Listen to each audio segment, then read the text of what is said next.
नमस्कार प्यारे अभ्यर्थियों, कैसे हैं आप? उम्मीद कर रहा हूँ आप सारे अभ्यर्थी स्वस्थ होंगे, मस्त होंगे और उन क्षणों का इंतजार कर रहे होंगे जिसके लिए आंसर की आ गई। जी हाँ, मध्य प्रदेश लोक सेवा आयोग जितनी तत्परता के साथ आगे बढ़ रहा है, मुझे लग रहा था कि मैं 2-3 दिन बाद आपके सामने आऊं, पर आयोग खुद नहीं मान रहा है कि मुझे जल्दबाजी में आना पड़ रहा है। बट मैं आपसे यही कहूंगा कि अभी ये प्रोविजनल की आई है। प्रोविजनल की से लगभग 5 से 10 प्रश्न वेरिएट होंगे, अदरवाइज लगभग आंसर यही रहने वाले हैं। तो फटाफट इनको मैच करना है। आइए मैं तरीका बताता हूं कि आपका आंसर क्या सही होने वाला है, मैं इस पे बताऊंगा। एक एक करके सारे प्रश्नों को ध्यान से सुनिएगा, आप आंसर मैच कर लेना। उसके बाद फिर आप फटाफट अपने स्कोर जो है हमारे कुछ आईएएस एकेडमी के टेलीग्राम चैनल पर भेजिएगा। इसके बाद ध्यान से सुनना, इसके बाद एक अनुमान लगाया जाएगा। हालांकि क्या सारी प्रोसेस होगी इसको जल्दी से देखो। चलिए सब लोग जुड़ जाएंगे फटाफट, सब लोग बिल्कुल। फर्स्ट ऑफ ऑल मैं अब आपसे बताता हूं कि क्या कहानी होने वाली है, तो इसको आपको देखना है। ये आपको आई थिंक स्क्रीन पे अब सारी चीजें दिख रही होंगी, तो मैं इसको दिखाता हूं आपको स्क्रीन पे। ये देखिए, मध्य प्रदेश लोक सेवा आयोग जो है लिखा है रेसिडेंसी एरिया, ये सब कुछ डेटे लिखी है। राज्य सेवा प्रारंभिक परीक्षा 2025 प्राविधिक उत्तर कुंजी। दैट मीन्स ये प्रोविजनल है, फाइनल नहीं है, प्रोविजनल है। ध्यान से सुनना, इसके बाद 5-6 दिन बाद मोस्ट प्रोबेबली एक वीक के अंदर आयोग फाइनल आंसर की दे देगा। इससे कैसे मिलान करें, क्या क्या बातें हैं, ध्यान से सुनो सारी बातें। अब मैं बता दे रहा हूं कि आयोग के विज्ञापन क्रमांक ये 2 सत्र में हुई। 16 तारीख को पेपर हुआ, 17 को प्रोविजनल किया गई। उसी के साथ उक्त परीक्षा के प्रश्न पत्र की प्रावधिक कुंजी जो है ये है, इस तरीके से इन्होंने बताया। अब देखिए क्या बोल रहा है ये, कि इसके अंतर्गत किसी परीक्षार्थी को प्रश्न पत्र की उत्तर कुंजी अथवा उनके प्रश्न उत्तर से संबंधित आपत्ति हो तो परीक्षार्थी अपनी आपत्ति प्रमाणित संदर्भों के साथ संदर्भ ग्रंथों का नाम देना होगा, पुस्तक के लेखक का नाम देना होगा, संदर्भ पुस्तक के संबंधित पृष्ठ का नंबर बताना होगा, किस वर्ष प्रकाशित हुई और संस्करण या दस्तावेज संलग्न करना अनिवार्य है। दैट मीन्स आपको खुद को ए टू जेड बताना है, आयोग कुछ नहीं करेगा। आयोग ये बोल देगा कि यदि रेफरेंस नहीं है अच्छे, तो आयोग अपनी बात पर अड़ जाएगा। और इसी के चलते कई बार आयोग जो है कई बच्चों के भविष्य को दाव पर लगा देता है। पर मैं फिर से बोलूंगा, जो भी रेफरेंस देने जाओ उसके पीछे ऑथेंटिक सोर्स जरूर देना। सबसे पहले तो मैच करो कि क्या है ये डेटा। ध्यान से सुनना, ये जब आप यदि आपत्ति लगा रहे हैं और ये आपत्ति आप लगा रहे हैं, तो विद इन 5 डेज आपको लगानी होगी। 6 डेज से इसको काउंट नहीं करा जाएगा। तो मतलब 5 दिन के अंदर सारे जो हैं आप अपनी आपत्ति दर्ज कर दीजिए। उसके बाद में ध्यान से सुनिए कि क्या क्या चीजें होने वाली हैं आगे। क्लियर है इतना? बिल्कुल। फटाफट सारे लोग जो है लाइव आ जाओ, सब लोग जो है शेयर कर दो सेशन को, अपने मित्रों तक जो है क्लास को जरूर पहुंचाना मेरे प्यारे अभ्यर्थियों। क्यों? क्योंकि आपको आगे की पृष्ठभूमि बताने के लिए मैं एक खतरनाक तरीके से पूरी मूवी आपको देने वाला हूं। जी हाँ, आप अभी तक इतने दिनों से जो सुन रहे थे कि मैं एक वादा कर रहा था, उस वादे को भी मैंने पूरा करके बताया है। और मैं विथ प्रूफ, विथ गारंटी और विथ जो है रिकॉर्ड आपको दूंगा। विद इन जो है आपको 1 to 2 डेज की बात हो रही है, बट उसको फाइनलाइज करने में समय लग रहा है। उसके पीछे कारण भी मैं आपको बता देता हूं कि मैं अकेला हूं, इस बात को ध्यान से सुनना। यहाँ पर कंटेंट, थंबनेल, उसी के साथ साथ अन्य जो प्रोसेस हैं वो सब मुझे खुद को करनी पड़ रही है। बट आपके लिए जो कमिटमेंट दिया था मिनिमम 3 से 4 महीने में, वो पूरा करके बताया। और लगभग ये मध्य प्रदेश के इतिहास में पहली बार हो रहा है। मैं आपसे फिर से कह रहा हूं कि एक बार रिकॉर्ड देख लेना, यदि दिल ना माने तो। चलो आंसर शुरू करें। अब ध्यान से सुनना, मैं थोड़ा जूम इन कर रहा हूं, यदि जिसको नहीं दिख रहा हो तो वो और अच्छे से देख लेना। वीडियो की क्वालिटी बढ़ा लो बच्चों, तो और सारी चीजें दिखेंगी। अब मेरी बात को ध्यान से सुनना, कैसे मैं आपको सारे, अभी अपन दोनों पेपर की बात कर रहे हैं, पेपर 1 पेपर 2। जो बच्चे पहली बार देख रहे हैं उनके लिए और ध्यान से सुनने की बात है कि कैसे अपने आंसर्स को मैच करना होगा। अब ध्यान से देखो, ये लिखा है प्रोविजनल आंसर की first paper general studies, GS वाला जो पेपर होता है ना पहला, उसका। अब तुमको 4 सेट मिले होंगे। तुमको सेट कितने मिले हैं? 4। जैसे अभी मेरे हाथ में जो सेट है बच्चों, वो है मेरे हाथ में बी सेट आया है। मेरे हाथ में कौन सा सेट आया? B set.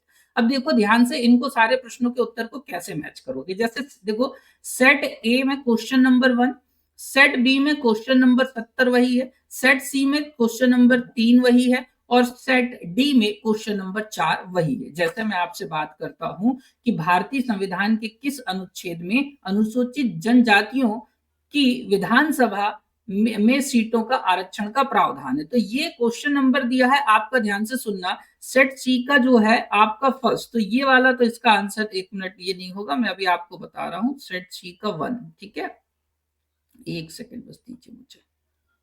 चौथा इधर इधर इधर, ठीक है, ये ठीक है। तो मेरे अकॉर्डिंग जो है, ध्यान से सुनना, ध्यान से सुनना कि क्वेश्चन यदि मैं आपसे बोलूंगा तो सेट बी है, आई थिंक बी, हाँ एक सेकंड, बी ये है, ठीक, ये, हाँ, सेट बी में यदि मैं आपसे बात करूंगा तो पहले का आंसर होना चाहिए बी बच्चों, मतलब समझना मेरी बात को कि आंसर होगा अनुच्छेद 332, इस तरीके से आपको मैच करना रहेगा। Is that clear? अब देखो वन बाय वन सारी चीजों को समझो। यदि आपके हाथ में सेट ए है, समझना मेरी बात को, सेट ए का क्वेश्चन नंबर 1, सेट बी का क्वेश्चन नंबर 70, सेट सी का क्वेश्चन नंबर 3 और सेट डी का क्वेश्चन नंबर 4, इन सब के आंसर होने वाले हैं ए। क्या आंसर होने वाला है? ए। तो जैसे मैं 70 नंबर क्वेश्चन आपको पढ़ देता हूं, आई थिंक 70 नंबर क्वेश्चन जो है वो मैं आपको बता देता हूं फटाफट, इस पे क्या है तो और क्लियर हो जाएगा, ठीक है, हाँ, ठीक है। कांची का कैलाशनाथ मंदिर किस शैली में बना हुआ है? ध्यान से सुनिएगा कि सेट सी के संदर्भ, यदि बी के संदर्भ में बात करेंगे तो 70 नंबर ये है कि कांची का कैलाशनाथ मंदिर किस शैली में बना हुआ है? आयोग का कहना है राजसिम्हा शैली। क्या आंसर होगा? राजसिम्हा शैली। इस तरीके से मैच करना। नेक्स्ट देखो, क्वेश्चन नंबर 2 आ रहा है सेट ए का, सेट बी का आपका जो है 51 नंबर है, सेट सी का 77 नंबर है और सेट डी का जो है आपका 92, इसका आंसर होगा ए। अब मेरे हाथ में जो है सेट बी है, तो मैं 51 नंबर क्वेश्चन आपको पढ़ दे रहा हूं। ऐसे आपको सारे चेक कर लेना अपने हाथ के भी जो है, बट मैं एक एक नहीं पढ़ूंगा, मैं बस एक दो स्टार्टिंग के सैंपल आपको दे रहा हूं, जिसके बेसिस पे आपको सारी बातें समझ में आ जाएंगी। जी हाँ, जैसे ये है सेट बी में जो 51 नंबर क्वेश्चन है वो है, एडोब फोटोशॉप किस प्रकार के सामान्य प्रयोजन एप्लीकेशन सॉफ्टवेयर का एक उदाहरण है? ध्यान से सुनना, एडोब फोटोशॉप वाला जो क्वेश्चन है वो, तो उसका आंसर होगा ग्राफिक सॉफ्टवेयर। क्या हो जाएगा? ग्राफिक सॉफ्टवेयर, आंसर होगा ए। ठीक है। अब यदि किसी व्यक्ति को लगता है, ध्यान से सुनना, कि नहीं ये नहीं है, इसमें थोड़ा सा ऑब्जेक्शन होना चाहिए, तो उसको उस पर्टिकुलर बुक का रेफरेंस देना होगा, कब पब्लिश हुई बताना होगा, उसका पेज नंबर देना होगा, राइटर्स के नाम बताने होंगे। इन सब के बेसिस पे जब आप आयोग पहुंचाएंगे, आयोग इस बात को मानेगा, तो उसके आंसर को प्रावधिक के बाद जो फाइनल आंसर की आएगी उस पर संशोधित कर दिया जाएगा। ठीक है, एक और देखते हैं, फटाफट और देख लो। जैसे क्वेश्चन नंबर 66 मेरे हाथ पर, मतलब सेट ए का 3 और मेरे हाथ पर जो सेट है बी उसका है 66, तो मैं उसको बता देता हूं आपको 66 की। तो 66 की बात हो रही है, देखो 66 का आंसर इस पे जो है राज्य पुनर्गठन अधिनियम 1956, ये तो बताने की जरूरत नहीं थी। मैं आपको फिर से बोल रहा हूं, कुछ प्रश्न ऐसे होंगे जिन पर चर्चा करनी जानी चाहिए, जिन पर आयोग की बातें मान्य होंगी, तो उनको अपन फटाफट देख लेते हैं। ये जो मुझे लग रहा है उस पर चर्चा कर लेते हैं, ठीक है ना। तो इसका आंसर 3 का हो जाएगा डी बच्चों। देखो ये सारे आंसर इधर पर लगे हुए हैं, जो पहली बार जिन बच्चों को नहीं पता है, मैं उनके लिए सारी चीजें बता रहा हूँ। ये देखो ये यहाँ पर आंसर लिखे हुए हैं, ठीक है। तो तुमको ये वाली इस पे कॉलम पे चेक करना रहेगा बच्चों। इधर ये हो जाएगा, ये पूरे 50 तक है नीचे, फिर इधर देखो, इधर 51 से आएंगे, ठीक है। तो अब मैं उन मेजर प्रश्नों की चर्चा करता हूं जो मुझे लगता है कि ये डाउटफुल होने चाहिए, या ये डाउटफुल थे, जिनके लिए जो है लोग परेशान थे, तो उनको देख लेते हैं बच्चों। ठीक है, चलो, तो ये मुझे यहाँ से तो कुछ नहीं मिला। हाँ, जो है क्वेश्चन नंबर 10 है सेट बी का, जो मुझे लग रहा था कि इस पर चर्चा होनी चाहिए, तो मैं उसको अभी आपको चेक करके फटाफट बता देता हूं कि सेट बी का जो है क्वेश्चन नंबर 10। ठीक है, चलो फटाफट ढूंढते हैं, आपके उस पर देख लेना भैया। सेट ए वालों को फायदा हो जाता है कई बार, ध्यान से सुनना, सेट ए वालों को क्या हो जाता है? फायदा। क्वेश्चन नंबर 10 इधर नहीं है, इधर नहीं है, वेरी गुड, इधर 100 हो गया, इधर नहीं है, इधर चेक कर लेते हैं। क्वेश्चन बी का क्वेश्चन नंबर 10 गोल हो गया क्या? गोल नहीं हुआ, चिंता नहीं करो। अब इतने सारे वो रहते हैं ना, कई बार तो कंफ्यूज हो जाता है आदमी इधर उधर देखते देखते कि इधर उधर तो नहीं गड़बड़ हो गया। क्वेश्चन नंबर 10 का क्या मान रहा है मुझे, क्योंकि बड़ी उत्सुकता है कि ये क्वेश्चन इसको क्या कंसीडर कर रहे हैं। ये है 10 का आंसर मान रहे हैं ये सी। भाई साहब 31 आंसर होना चाहिए इसका। क्या होना चाहिए? 31। क्वेश्चन ये है कि मध्य प्रदेश में वर्ष 2023-24 में कुल कितनी वृहद और मध्यम एकीकृत जनजाति विकास परियोजनाएं अस्तित्व में है, इसका आंसर होगा 31। इसका आंसर क्या होगा? 31। तो ये एक जो प्रश्न था मुझे लग रहा था, क्योंकि मुझे इसमें डाउट बहुत हो रहा था बच्चों, ठीक है ना। एक और दो प्रश्न है जिनको ऐसा लगता है कि आपको किसी ने भी बताया होगा तो वो तुक्के ही मान के चलना तुम, और फाइनल आंसर एक दो के अपन देख लेते हैं फटाफट। आई होप आपको समझ में आ रहा होगा और कुछ नहीं है, मैं बस इसलिए आपकी मदद कर रहा हूं क्योंकि कई बच्चों को पता नहीं होता है कि कैसे इन सारी चीजों को आप एनालिसिस करते हैं, और लगभग क्या होने वाला है उस पर भी अभी मैं चर्चा करता हूँ। ये भी हो जाएगा, यहाँ से भी कोई दिक्कत नहीं है बच्चों। और गौरव, ये भी आसान है बिल्कुल, जनजाति गौरव दिवस, ठीक है ठीक है। T20 भी हो गया, उसके बाद में हाँ रमजान, बाकी तो देखो लगभग इजी है। एक क्वेश्चन जो था मुझे और लगा था कि इस पर संदेह उठेगा, आई थिंक जो है उस पर था कि जो है कौन कौन से, जैसे मैहर वो आ गया था। ठीक है, यहाँ पर है क्या? हाँ ठीक है, क्वेश्चन नंबर 73 है। चलो, मेरे इस पे 73 है, जो मेरे हाथ में पेपर बच्चे ने दिया था उसको मैं देख लेता हूँ। ठीक है, ये मिल गया। देखिए इसका आंसर दे रहा है ये ए। अब ए दे रहा है, हालांकि इस पे ऑब्जेक्शन उठना चाहिए। क्वेश्चन क्या है मैं आपको बता देता हूँ। एक तरफ जिला दिया है और दूसरी तरफ सीमेंट उद्योग दिए हुए हैं। ध्यान से सुनना, एक तरफ जिला दिया है, दूसरी तरफ सीमेंट उद्योग दिए हुए हैं। क्योंकि मैहर इटसेल्फ एक जिला बन गया है, तो जिनके गलत होंगे वो इस पे ऑब्जेक्शन उठाने चले जाएंगे, मुझे ऐसा लग रहा है। समझना मेरी बात को, मैहर इटसेल्फ एक जिला बन गया है, और इस आधार पर सतना का ये जो मैहर बता रहा है ना आपको, ये मेरे कहने का है कि ये एक चैलेंजिंग क्वेश्चन है। तो 73 पर चर्चा होगी, और हो सकता है इस पे आपत्तियां जाए। तो ऐसे एक दो प्रश्न जो मुझे लगे थे कि हाँ ये एक ऐसे क्वेश्चन थे जो चैलेंजिंग हो सकते हैं। अब बाकी लेट्स सी क्या होता है। अब फटाफट वो लोग देखो जिनको बिल्कुल भी आइडिया नहीं है कि कैसे सारी चीजों को करा जाता है, तो भैया सेट ए वाले ध्यान से देखो, आपका तीसरे क्वेश्चन का आंसर है डी, चौथे का है बी, पांचवे का है आपका डी, छठवे का है आपका सी, सातवें का है आपका बी, आठवें का हो गया आपका जो है डी, उसके बाद नौवे का हो गया डी, 10 9 हो गया, 10 का हो गया डी, फिर 11 का हो जाएगा, 11वें का हो जाएगा सी, 12वें का हो जाएगा अपने बच्चों डी, फिर 13वां की बात होगी तो सी। इस तरीके से आप इसको काउंट करेंगे, ठीक है। सेट देखो अपना बढ़िया, यदि आपका बी सेट है तो फटाफट इस तरीके से वो प्रश्न वहां पे ढूंढ लो। ए सेट वाले को फायदा होता है, मैंने ये बोला है। बी सेट वाले को क्या पन्ने पलटने पड़ेंगे तो कई बार कंफ्यूज होगा। आराम से करना, जल्दबाजी बिल्कुल भी नहीं होनी चाहिए, बिल्कुल भी जल्दबाजी मत करना। मैं फिर से बोल रहा हूँ, घबरा जाओगे, एक दो ऊपर नीचे कर दोगे, हाय तौबा करोगे, और रात दिन सो नहीं पाओगे आने वाले 2 दिन। मैं अभी बोल रहा हूँ प्रोविजनल आंसर की है, ऐसा कोई बड़ा चैलेंजिंग है, अभी इसके बाद संशोधित आएगी। हाँ, पर इससे 5 से 6 क्वेश्चन बस वेरिएट होंगे, इससे ज्यादा कुछ नहीं परिवर्तित होता। कोई सोचे कि जमीन आसमान का अंतर है, तो जी नहीं, वो नहीं होने वाला यहाँ पे। तो ये देखो नीचे आपको दिख रहा होगा, ये ए सेट का 50वां क्वेश्चन है। समझ गए बात को? इस तरीके से जो क्वेश्चन नंबर 50, बी का 8 है, फिर सी का 36 है, और डी का है 99। इनके आंसर है सी। तो ये हो गया आपका पेपर ए की बात। किसकी बात की? देखो ये नए इस तरीके से 100, तो मतलब ये नहीं सोचना कि बाकी कहाँ है, ये है सब कुछ। समझ गए बात को? इस तरीके से 1 से लेके 50 तक एक पूरी कॉलम में है, और 51 से लेकर 100 तक सेकंड कॉलम में है। तो वन बाय वन सबको चेक करो आसानी से। उसके बाद आप अपने जो आंसर्स हैं उनको जरूर भेजें, क्योंकि इसके बेसिस पे ही शायद हो सकता है, हालांकि ये भी अनुमान ही होगा, मैं आपको फिर से बोल रहा हूँ कि इसके बेसिस पे कोई कट ऑफ नहीं निर्धारित कर सकता। सबके एक अनुमान होते हैं, जितने संस्थान आपको बता रहे हैं, और मैं इन पर कभी बिलीव नहीं करता, क्योंकि मैंने कई बार देखा कि वो बच्चे जो बोलते हैं कि सर हमारा बहुत अच्छा पेपर गया, जब मैं उनसे रिजल्ट पूछता हूँ वही बच्चा मुझे दिखता नहीं है। पॉइंट को समझे? मैं उससे पूछता हूँ कि तुम्हारा मेंस का कैसा रहा, चलो तुम कब मेंस का फॉर्म आ गया, पेपर देने जा रहे हो कि नहीं जा रहे हो। कई बार क्या रहता है, हम इन बच्चों से जो है, अब तो हालांकि आ जाता है नहीं तो, पर कई बार क्या रहता है कि लाओ पेपर दे दो। जैसे मैंने अभी बोला कि बी सेट दे दो मुझे, तो मैं जो भी मिला मैंने फटाफट ले लिया उस बच्चे से कि ला बेटा पेपर दे दे। तो इसके लिए जब उनको कॉल लगाओ ना, उनके आते पते नहीं रहते। पॉइंट को समझे?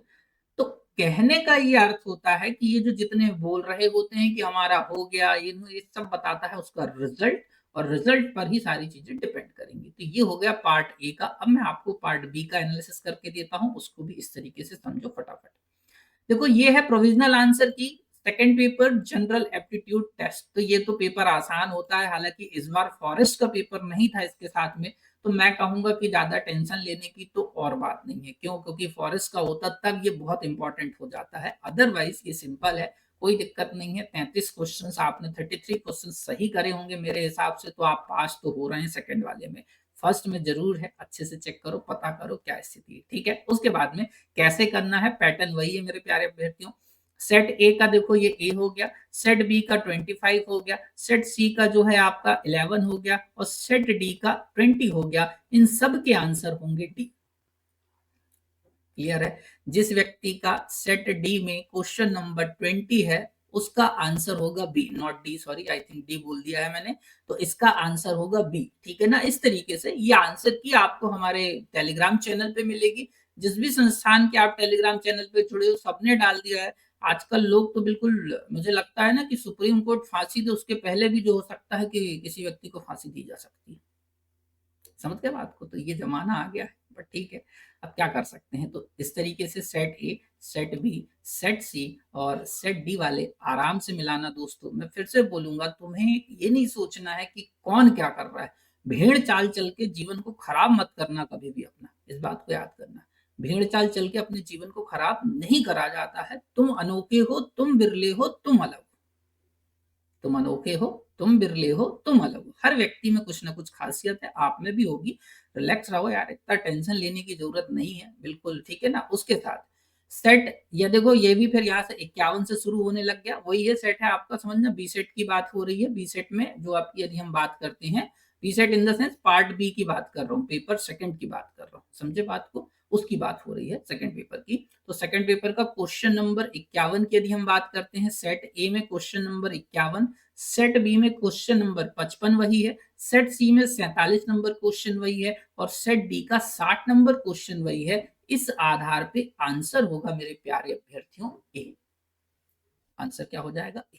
तो ऐसे ही इन सभी के फटाफट आंसर अब आप लोग मिला लो। और जिसको नहीं समझ में आता, मैं उसको फिर से बोलूंगा, इनको मेरे वीडियो को एक बार आराम से सुनना, आपको सारी बातें समझ में आ जाएगी। ये देखो ये सब कुछ दिख रहा है यहाँ पर, देखो ठीक है। ये क्वेश्चन नंबर इसमें भी वही है जैसे ए पेपर में था या पहले नंबर पेपर में, कि 1 से लेके 50 तक एक तरफ और 51 से लेकर 100 दूसरे तरफ। बस आपको अब ध्यान से सुनना है, समझना है, अपने आंसर्स को जो है टिक करना है। उसके बाद में भी यदि मैं आपसे कह रहा हूं कि आपकी मान के चलिए 80 प्लस जा रहे हैं आप इस आंसर की से, तो मैं कहूंगा आंख बंद करके कुछ आईएएस एकेडमी के आप जो है कोर्सेज को परचेज कर लो। मैंने 30 से 40 प्रश्नों का जो वादा दिया था वो भी पूरा करके दे दिया है बच्चों आपके लिए। इसलिए मैं थोड़ा सा लेट आ रहा था। संपूर्ण मूवी, संपूर्ण क्लास बन रही है जिसके बेसिस पे मैं 40 से 41 क्वेश्चन, ध्यान से सुनना, अकेली फैकल्टी जो सारे बेसिस, सारे इन द सेंस, मतलब आप फिर से ध्यान से सुनो कि ना तो कोई यूट्यूब चलाने वाला है। अभी भी मैं डायरेक्ट लाइव जाने की कोशिश कर रहा था, मैं लाइव नहीं जा पाया, आपसे ईमानदारी से बता रहा हूँ, क्योंकि मेरे पास कोई टेक्निकल टीम नहीं है और कोई इतना साउंड टेक्निकल नॉलेज नहीं है। हाँ, बस मुझे ये है कि कैसे काम करना है, इस पर मैं हमेशा काम करता हूँ और मैं हमेशा इस पे काम करूंगा कि मेरे बच्चे को मुझे पास कराना है। जिन भी बच्चों को, यदि आपको लग रहा है तो पुराना वीडियो सुनो, उस पर मैंने बोला था 30 से 40 क्वेश्चन, कितने, 30 से 40 क्वेश्चन दूंगा। और ये पहली बार हुआ है कोई अकेले फैकल्टी, पूरी टीम लगी है दूसरी तरफ। सोचो, एक आईटी वाला लगा होगा, एक यूट्यूब वाला लगा होगा, एक वीडियो रिकॉर्डिंग वाला लगा होगा, वीडियो एडिटिंग वाला लगा होगा, कंटेंट वाला होगा, टाइपिस्ट होगा। यहाँ कोई नहीं है, मैं अकेला आपको दे रहा हूँ, कमिटमेंट भी पूरा कर रहा हूँ और आगे भी करूंगा। प्री में 40 बोले थे, ध्यान से सुनना, पर मेंस में 400 नंबर भी बोले थे। फिर से सुनो, रिपीट कर रहा हूँ, मेंस में 400 नंबर बोले थे। 400 नंबर का कमिटमेंट भी पूरा करके मैं दूंगा। 3 सब्जेक्ट की बात हुई थी, कितने सब्जेक्ट, 3, बाकी जल्दी दूसरे सब्जेक्ट भी शुरू करे जाएंगे। तो जिनको यदि कोर्स अभी ज्वाइन करना है, मैं फिर से बोल रहा हूँ, डायरेक्ट या तो कांटेक्ट कर लो 7828423282 पे। मैं आपको बता दूंगा कि कैसे आगे की प्रोसेस संपूर्ण करनी है। दूसरा, आपको अब मैं इसके बाद आगे की क्लासेस शुरू करूंगा, तो आप अभी से जुड़ोगे, ध्यान से सुनना, अभी से जुड़ जाओगे तो आगे आने वाले दिन तक आंसर राइटिंग में ऐसा निखार दूंगा कि तुम्हें दूसरों की तुलना में बिल्कुल, समझ गए बात को। तो अच्छे से करिए, जल्दी जुड़िए। और मैं फिर से बोलूंगा, कोई घमंड नहीं करना है, पर हाँ, जमीन में जुड़ के जरूर चलना है, सफल बनना है, आगे बढ़ना है, पास होना है। तो कुछ आईएएस एकेडमी पर एक बार आप आइए, आपका निवेश बेकार नहीं जाएगा, मैं इसकी आपको गारंटी देता हूँ।